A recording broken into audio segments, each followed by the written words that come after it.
And that's your fight with Bonnar brought so many eyes. What were your thoughts? And is that the catalyst for the UFC making that turn? Well, yeah, I mean, it's a cool story, they were $40 million in the red, as you mentioned, and after me and Stefan's fight, they went in the parking lot and they did the, the basically the agreement to do season 2. They wrote it, like, on cocktail napkins, out by the broadcast truck. So it's a pretty cool story, because they were the show was okay successful, but not wildly successful, and the thing I don't know if people know, didn't really know this at the time, is that the UFC paid $10 million to have that product on TV. They had no sponsors.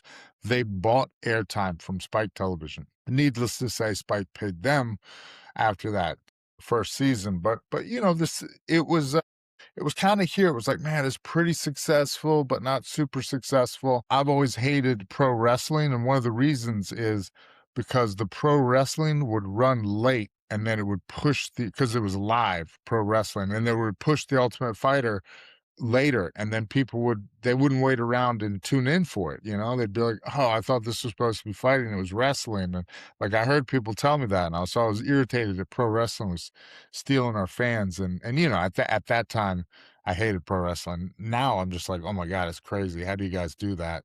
I have an appreciation for it. But yeah, so that fight happened, and the story, that's how the story goes. I'm not going to argue with it. I'm gonna play 90 seconds of highlights. You're not gonna hear anything, but just can you walk us through when you see some of the flashback to it, your thoughts, and just taking us back for a moment? Yeah, I mean, you're in your 20s, you've been grinding your whole life to become a professional fighter, and then, you kind of you get your moment, and then you get everything you said. If I could only, if I could only, if I didn't have to work for a living, if I didn't have this, that, the other, I could be as good as those guys. And then you get that opportunity to show you either are or aren't as good as those guys, and you know that's you But what were you know, thinking in these moments? Like, you're on the ground, your Bonner swinging at you, you're swinging at Bonner.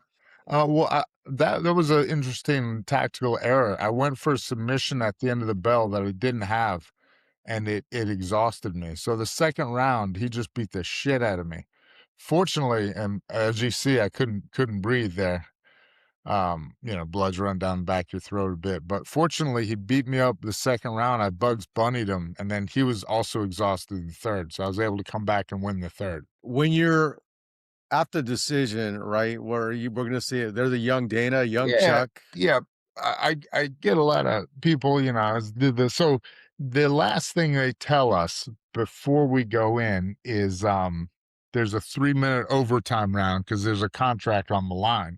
So both he and I thought we're going to 3-minute overtime. And then at first you're like, good, good. I'm refreshed. I'm refreshed. Okay, okay, okay. And then like, shit, he's refreshing too. But yeah. Did you think you won that fight? Because he looked surprised that he lost, and you looked surprised that you Yeah, won. that's the bullshit there. Yeah, I was, yeah, sportsmanship is overrated. One of the things is the big thing was a six-figure contract, and everyone thought whoever won that was gonna be rich. Were you rich right after that fight? No, it was a contract, obviously, right?